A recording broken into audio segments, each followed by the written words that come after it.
In our video number 5, we discussed what are the different ways in which data is collected. And here we are going to learn about the collection of primary data in our video number 6. There are various methods of collecting primary data, a few of which we are going to discuss in this and the next video.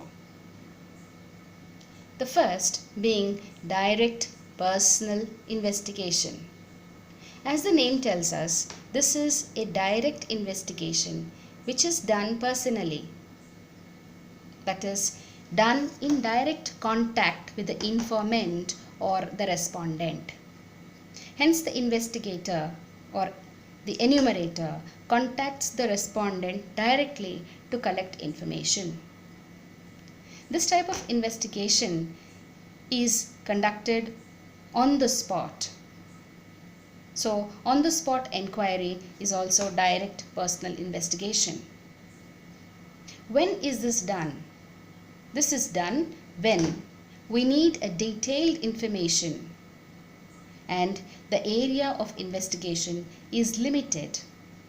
That means when we have a small area for investigation, then this detailed information or collecting of this data can be done easily. Why this personal investigation? Because when the inquiry is to be kept confidential, only then a direct personal investigation is conducted. However, it has certain demerits. The first one being that it is very time consuming, since the enumerator has to go from person to person asking a number of questions and collecting the information directly. And the second being that the investigator should be unbiased. He should not be partial to a person. Same type of questions should be asked, and whatever information is required needs to be collected from the respondents. Then the second method is indirect personal or oral investigation. Indirect, that means the person is not contacted directly. Through some other process, we collect this information. Some personal investigation is done, some personal questions are asked, but not directly to the person, but somebody else. It's an oral investigation, that means no written information, directly by the word of mouth.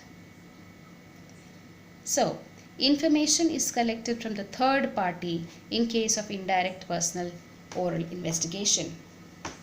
This kind of investigation is generally seen done by the police and other people to collect some information about a third person.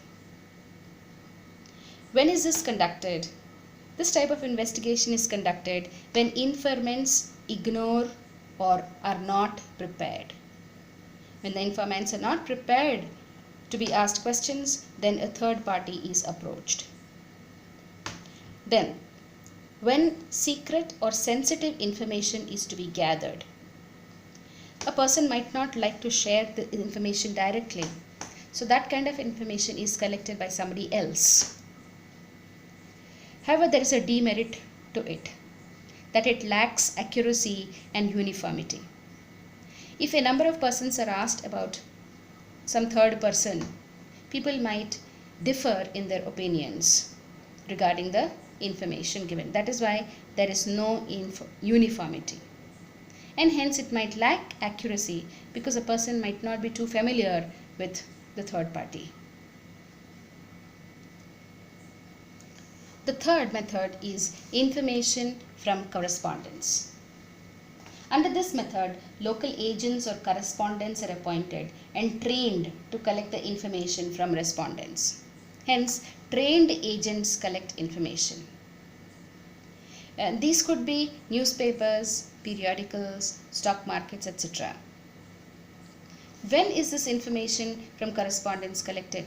When regular and continuous information is required. This method is often adopted by newspapers and periodicals for information about politics, business, prices, agricultural industrial output, stock markets, etc. The demerit is that it is time consuming and lack of uniformity and accuracy. This method cannot be used where high degree of accuracy is required. And the precautions needed over here is that the correspondence should not be prejudiced, and the number of respondents should be fairly large and reasonable, and also that the correspondents should be educated and familiar with the problem. Only then they can collect some accurate information. Now the fourth one is telephonic interviews. Here the data is collected over the telephone or interviewed over the telephone with the interviewer. This is better in cases where respondents are reluctant to answer certain questions in personal interviews. When is this conducted? When duration is short, when you have to collect the information quickly, and when there is reluctance to answer questions in personal interviews. The demerits are that it has limited use, and visual feedback is not possible because we are talking over the telephone. However, there is an access to public and also limited use. We cannot go on calling people over the telephone for information. So it has a limited use.